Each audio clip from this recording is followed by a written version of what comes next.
बिस्मिल्लाहिर्रहमानिर्रहीम। अस्सलामु अलैकुम वरहमतुल्लाहि वबरकातुह। मैं होम्योपैथिक डॉक्टर मोहम्मद खुर्रम आपसे मुखातिब हूँ और ये वीडियोस मैं होम्योपैथिक डॉक्टर्स और होम्योपैथिक स्टूडेंट्स के लिए बना रहा हूँ। लिहाजा इसको सिर्फ होम्योपैथिक डॉक्टर्स और होम्योपैथिक स्टूडेंट्स ये वीडियो देखें और इससे इस्तिफादा हासिल करें। आज से मैं एक नई सीरीज़ स्टार्ट करने वाला हूँ जो कि मेरे ख़्याल से पाकिस्तान में बहुत कम डॉक्टर्स इस पे काम कर रहे हैं। वो है case taking. Real case taking आपको सिखाई जाएगी। आपको एक केस पहले डिस्कस किया जाएगा और फिर उस केस में कौन सी सिम्टम्स हैं जो इम्पोर्टेंस रखते हैं वो आपने लेने हैं और कौन से सिम्टम्स हैं जो कॉमन नहीं है और उसको आपको छोड़ देना है और किस तरीके से आपने केस टेकिंग करनी है। ये बहुत बड़ा काम है केस टेकिंग।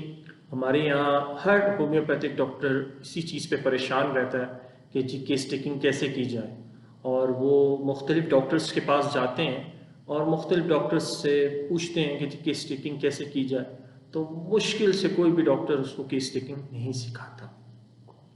तो लिहाजा ये बेड़ा मैंने लिया है, तो कोशिश मेरी जारी है। अल्लाह करे कि अल्लाह ताला मुझे कामयाबी दे। तो आज हम एक केस लेंगे जिसको कहते हैं, आप उसमें अगर उस केस को देखें तो वो है हाइपोथायरिज्म इन होम्योपैथिक। ठीक है ना। हाइपोथायरिज्म एक डिजीज़ होती है जो कि एलोपैथिक वे ऑफ ट्रीटमेंट में इसका नाम है, लेकिन हमने तो सिम्टम्स लेने हैं। तो मैं आपको थोड़ा सा एक लाइव तरीके से समझाऊंगा कि आपके पास पेशेंट कैसे आएगा और आपके साथ वो क्या बात करेगा और आपने उसमें से कौन कौन सी बात नोट करनी। देखिए जी, सबसे पहले ये जो पेशेंट आएगा, आप अगर इसको देख रहे होंगे, अगर आपके पास क्लिनिक में कैमरे लगे हों तो आप इसको देखेंगे वेटिंग रूम में, ये बड़ा परेशान होगा। ठीक है ना। और अपनी सीट पे बैठेगा नहीं, कभी इधर जा रहा होगा कभी उधर जा रहा होगा और बार बार आके आपके रिसेप्शनिस्ट पे से या रिसेप्शन पे जो बंदा बैठा हुआ है उसको कहेगा कि मेरा नंबर क्यों नहीं आ रहा, बेचैन होगा।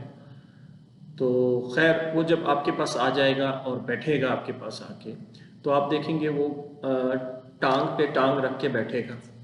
ठीक है। और बड़े डिसेंट अंदाज से आपसे बात करेगा। आपको वो रिपोर्ट्स दिखाएगा। जैसे हमारे यहाँ अक्सर पेशेंट्स अपनी सारी रिपोर्ट्स लेके आते हैं, लेकिन उनको ये नहीं पता होता कि होम्योपैथिक में रिपोर्ट्स की कोई इतनी वैल्यू नहीं होती।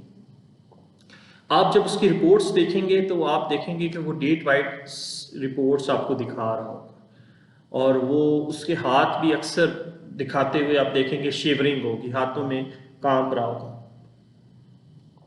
वो कहेगा डॉक्टर साहब मुझे थायराइड है और मैं थायरोक्सिन लेता हूँ और मुझे डॉक्टर ने कहा कि आप सारी ज़िंदगी इसको खाएंगे, इसके बगैर गुजारा नहीं। और ये एक ऑटो इम्यून डिजीज़ है, इसमें हमें पता नहीं है इसकी वजह क्या है। लिहाजा आपको इस सारी ज़िंदगी ये रोज़ डेली ये टेबलेट लेनी पड़ेगी और इससे मुझे बड़े मसले मसाइल हैं।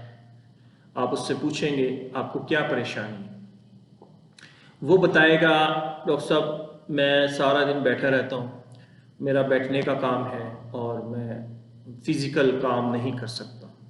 मेंटली काम मैं कर सकता हूँ लेकिन फ़िज़िकल थोड़ा सा भी काम करता हूँ मैं थक जाता हूँ। और दूसरा वो बताएगा डॉक्टर साहब मुझे ना शाम के टाइम पे, दोपहर के टाइम पे मुझे सर्दी लगने लग जाती है और सर्दी मेरे पाँव से स्टार्ट होती है। देखिए जी, केस टेकिंग हो रही है। वो आपको जो है ना कि पूरा केस दे रहा है। आप देखेंगे वो बंदा बड़ा सूटिट बूटिट होगा, बड़े अच्छे उसके कपड़े होंगे। ठीक है। और आप देखेंगे कि उसको अगर आप थोड़ा सा ऐसे करके देखेंगे तो वो कहेगा डॉक्टर साहब मुझे क्यों ऐसे करके देख रहे हैं।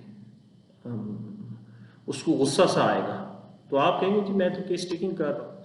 वो खैर अपनी फिजिकल सिम्टम्स देगा, दूसरे सिम्टम्स देगा। उसके बाद आप उससे पूछेंगे, सब मसले हल हो गए, कहेगा डॉक्टर साहब मेरे बाल भी गिरते हैं, मुझे सर्दी भी लगती है मुझे गुस्सा भी बहुत ज़्यादा आ जाता है, हाइपर हो जाता हूँ, मुझे भूख बर्दाश्त नहीं होती, और मैं जब खाने लगता हूँ तो थोड़ी खाता हूँ, मेरा डाइजेस्ट सिस्टम भी ख़राब है, ठीक है ना।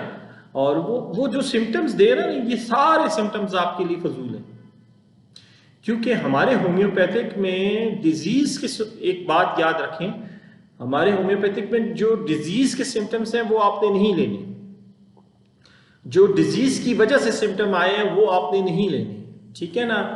तो आपने फिर उससे सवाल करना है, जी आपको गुस्सा कैसे आता है। वो बताएगा, डॉक्टर साहब मुझे बड़ा गुस्सा आता है, अगर कोई मेरी चीज़ों को छेड़ दे तो मुझे बहुत शदीद गुस्सा आता है। और उसको आप बोलेंगे आप सफाई में कैसे हैं, सफाई पसंद है, कहता ठीक है डॉक्टर साहब बस सफाई पसंद है, और कोई इतना ज़्यादा ख्याल नहीं रखते, ठीक है ना। उसके बाद आप उससे एक सवाल करेंगे कि तुम लोगों में जब जाते हो तो तुम्हें क्या कोई परेशानी होती है।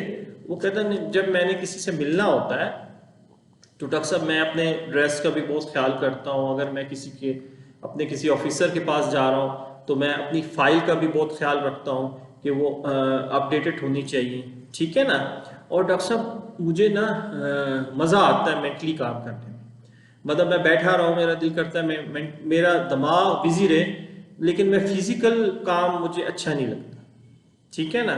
अच्छा, फिर आप उससे पूछते हैं, अच्छा यार तुमको परेशानी होती है कोई, कहता हाँ डॉक्टर साहब मुझे दूसरों की परेशानी होती है, मैं दूसरों की कोई बात सुन लूँ तो मैं बड़ा परेशान हो जाता हूँ, या कहीं कोई एक्सीडेंट हो जाए या कोई किसी को कोई प्रॉब्लम हो जाए तो मुझे बड़ी एंजाइटी होने लग जाती है इसके बारे में, और मैं लोगों की बहुत केयर करता हूँ, मेरे मातहत जो लोग हैं या मेरी फैमिली मेम्बर्स हैं मैं उनकी बहुत केयर करता हूँ।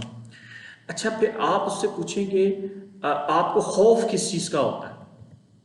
अब तो होम्योपैथिक डॉक्टर्स हैं, हम तो सिम्टम्स माइंड के ज़्यादा लेंगे। कहेगा एक खदशा सा रहता है डॉक्टर साहब कि मुझे लगता है कि कुछ होने वाला है, कुछ गलत होने वाला है,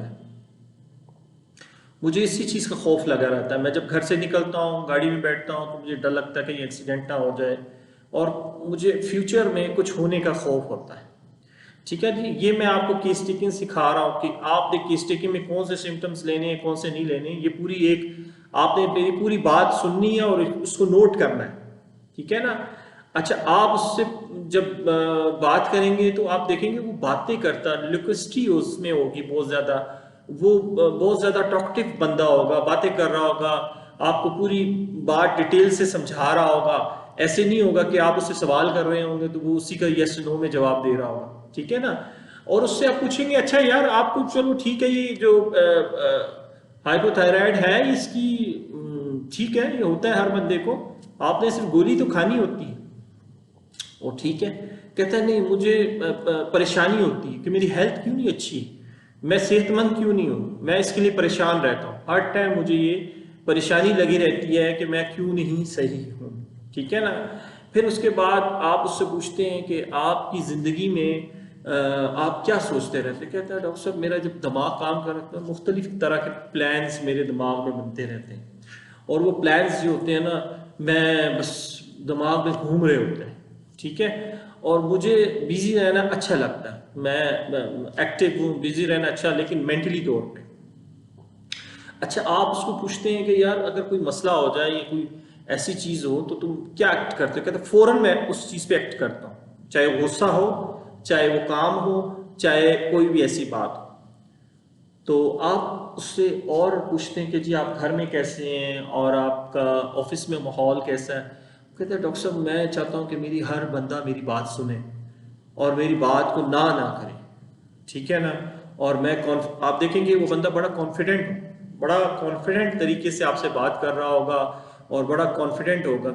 और आप देखेंगे उसको छोटी छोटी चीज़ों की परेशानी होगी, डॉक्टर साहब मेरे पता नहीं बाल क्यों गिरना शुरू हो गए हैं, मेरे जिस्म पे खुश्की हो गई है, ये मेरे नेल्स चेक करें, मेरे नेल्स भी ख़राब हो रहे हैं, ठीक है ना। और वो सेंसिटिव होता है, बहुत छोटी छोटी बातों को एकदम से दिल पे ले लेता है, और किसी की छोटी सी बात पे भी फ़ौरन गुस्से में आ जाता है, ठीक है। और ज़्यादातर आप देखेंगे वो डिस्कस कर रहा होगा अपनी हेल्थ को। मतलब ये जो जितनी बात हो रही है ना, इसमें आप देखेंगे वो ज़्यादातर जो डिस्कस कर रहा होगा वो अपनी हेल्थ को डिस्कस कर रहा होगा। और आप उससे पूछेंगे कि आप काम में कैसे हैं, कहेगा डॉक्टर साहब मैं जब काम शुरू करता हूँ तो मैं काम को ख़त्म करके प्रॉपर तरीके से जब तक काम को ख़त्म ना कर लूँ मुझे चैन नहीं आता। ठीक है, तो ये थोड़ा सा आप उससे पूछते हैं अच्छा और बताएं।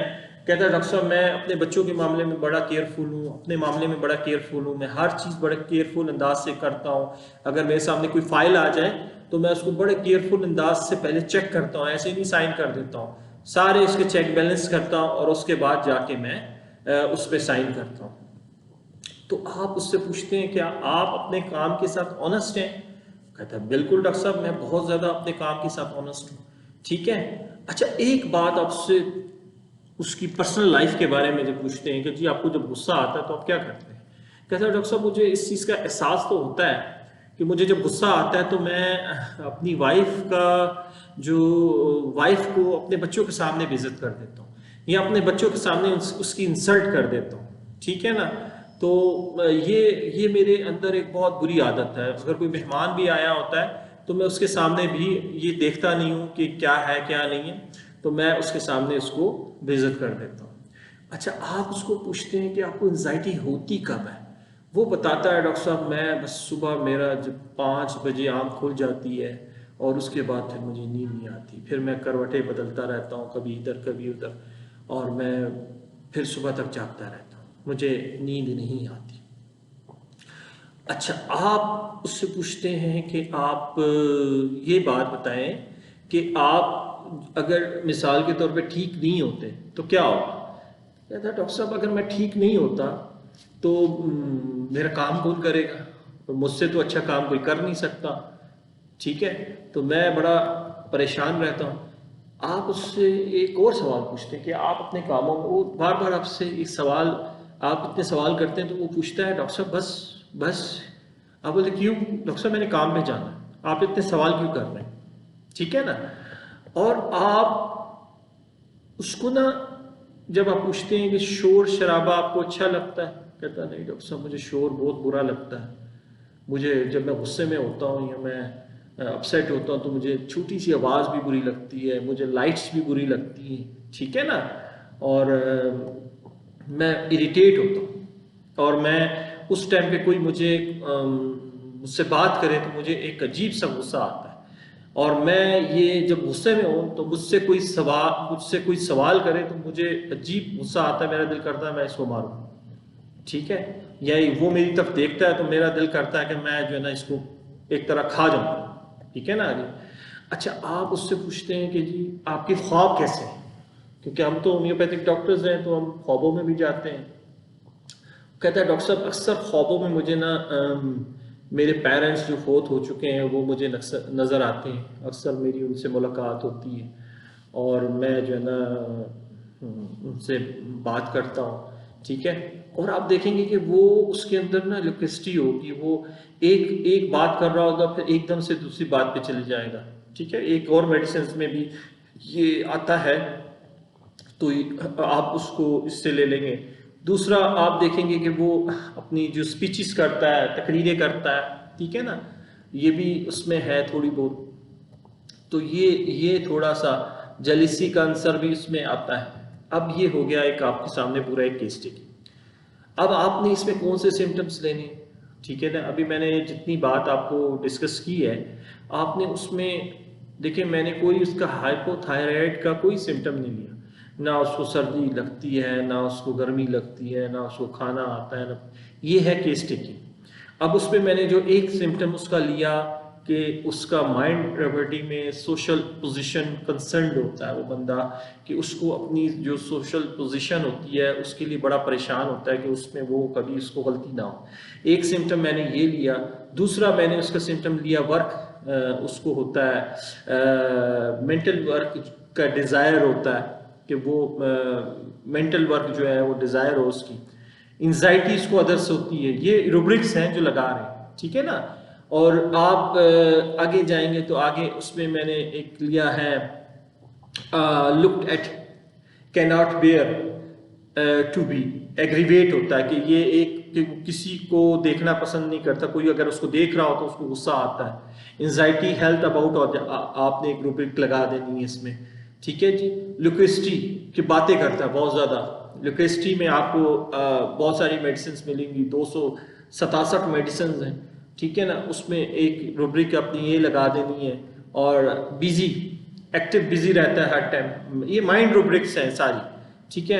प्लान्स मैनी ये एक रूब्रिक है, और पावर लव ऑफ ये भी एक रूब्रिक है कि उसको अपनी पावर का जो है ना, पावर से खुशी होती है कि वो किसी अगर ऑफिस में बैठा है तो वो अगर किसी कुर्सी पे बैठा है तो वो कहता है मैं एक पोस्ट पे बैठा हूँ, तो उसको एक तरह इको होता है इसमें, ठीक है। सेल्फ कॉन्फिडेंस होता है, जिस तरह आपने देखा कि बंदे ने आके आपके सामने हर चीज़ डिस्कस की, ठीक है। एंजाइटी ट्रफल अबाउट, उसको एंजाइटी होती है, छोटी छोटी चीज़ों की एंजाइटी होती है। इसी तरह आप देखेंगे कि वो आप फास्टिडियस होता है, वो अपने काम में बड़ा फास्टिडियस होता है, ठीक है ना।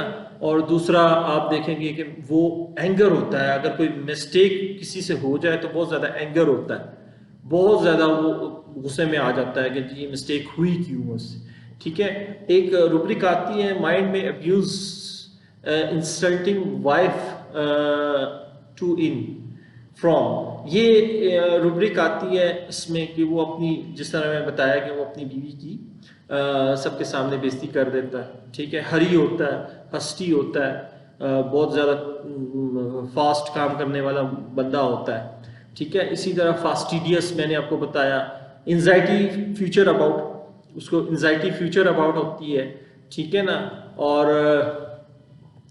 और अगर आप देखेंगे कि तो उसमें वो इरिटेबिलिटी उसको जो है ना नॉइज से होती है, शोर से होती है, वो बहुत ज़्यादा शोर से इरिटेट हो जाता है, ठीक है ना जी। तो ये जब हमने सारी रूब्रिक्स लगाई तो इसमें हमारी जो मेडिसिन आती है वो आती है नक्स वोमिका, ठीक है जी। और नक्स वोमिका को जब आप ले लेंगे और ये सारी रूब्रिक्स उसमें इंक्लूड करके नक्स वोमिका आ जाएगी, और आपसे फिर इसको कंफर्म करने के लिए 2-4 चीज़ें आप देखेंगे कि नक्स वोमिका जो है वो डाइजेस्ट सिस्टम पे भी काम करती है। देखिए जी, अभी हमने जो मेडिसिन निकाली नक्स वोमिका डाइजेस्ट सिस्टम पे काम करती है, आपके स्टमक पे काम करती है, आपकी स्पाइनल कॉर्ड पे काम करती है। और नक्स वोमिका पर्सनैलिटी जो मैंने पहले डिस्कस की थी, वो टोटल इस बंदे की पर्सनैलिटी है। तो इसको हमने नक्स वोमिका 0.1 LM पोटेंसी में स्टार्ट कराई।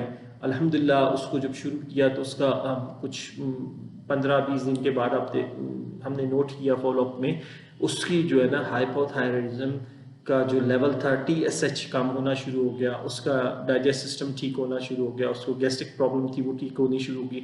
हमने कोई ऐसा सिम्टम नहीं लिया जो उसका फिजिकल में था। आप फिजिकल सिम्टम्स लें, लेकिन आपने एक चीज याद रखनी है कि आपने मेडिसिन का जो सिम्टम, जो पेशेंट की डिजीज है, उसको मद्देनजर रख के सिम्टम नहीं लेना।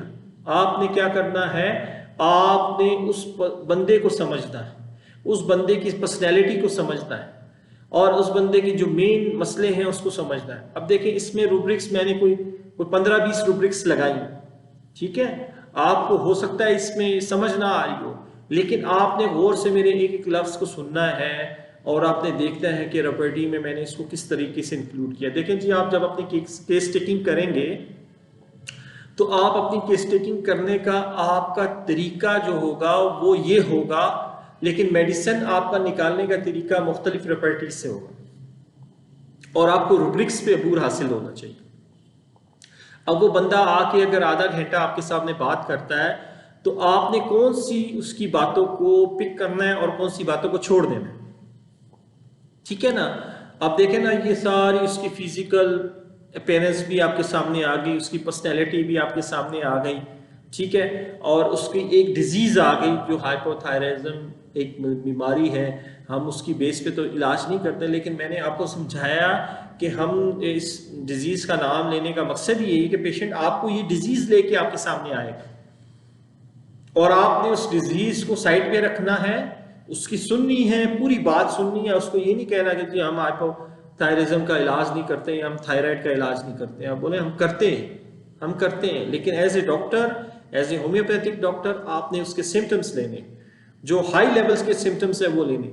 और ये जो सिम्टम्स मैंने लिए हैं इसमें जो ज़्यादा हाई लेवल के सिम्टम्स जब हमने इसको रेपर्टरी में डाला और उसमें हम देखा, आप यकीन करेंगे इसमें 4 नंबर 3 नंबर हाई लेवल्स के जो इसके नंबर्स हैं वो आए। और इसमें जो मेडिसिन आई वो नक्स वोमिका, और उसको भी हमने 0/1 LM से स्टार्ट किया। 1 महीना देंगे, उसके बाद हम देखेंगे कि रिजल्ट्स, फिर हम LM2 स्टार्ट करेंगे और आप यकीन करेंगे कि वो क्योर हो जाएगा। उसकी थायरॉक्सिन्स कम होना शुरू हो जाएगी और आपकी मेडिसिन उस पर काम करना शुरू हो जाएगी। अब एलोपैथिक क्या करता है, वो आपको डाइजेस्ट सिस्टम के लिए अलग से मेडिसिन देता है, गैस के लिए अलग से देता है, आपको उल्टी मतली के लिए अलग से देता है, ठीक है, थायरॉक्सिन आपको अलग से देता है। पूरा एक सिस्टम बना के आपको दे देता है और सारी ज़िंदगी खानी।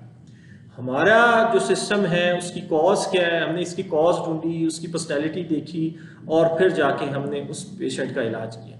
ये तो एक मैं आपको केस टेकिंग करने का तरीका समझा रहा हूँ। आपको ये शुरू में मुश्किल लगेगा, लेकिन आप ये इसको अगर एक पिक कर गए कि आपके पास जब पेशेंट आ रहा है तो आपने कौन सी बातें लेनी है और कौन सी बातें नहीं लेनी। अगर आपको एक सिंपल सा फार्मूला समझाता हूँ, जैसे एक थायराइड का पेशेंट है, उसको सर्दी लगती है, उसके जिस्म में खुश्की होती है, उसके बाल गिरते हैं, वो बहुत ज़्यादा हाइपर होता है, आपने ये सिम्टम नहीं लेना, वो उसकी डिजीज़ का सिम्टम है।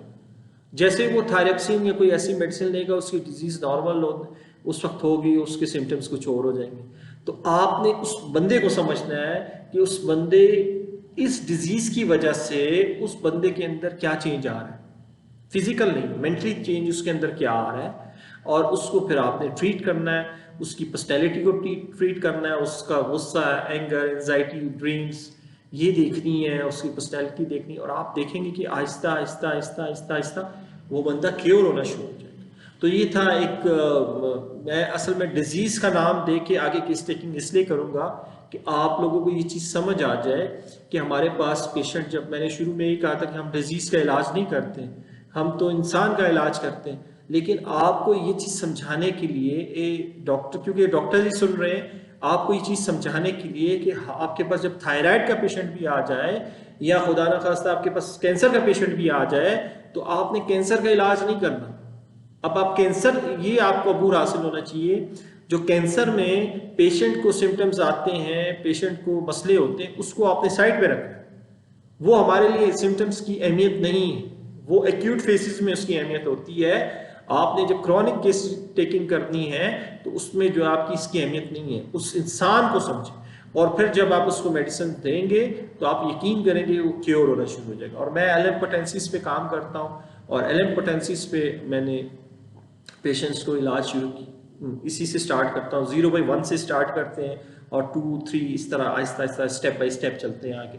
तो इंशाल्लाह ताला मेरे ख्याल से आप लोगों को कुछ थोड़ी बहुत समझ आ गई होगी। दुआ करें अल्लाह ताला मुझे इस्तकामत दे। मैं इसमें और केस टेकिंग और केसेस को भी डिस्कस करूंगा ताकि आप लोगों को केस टेकिंग आ जाए।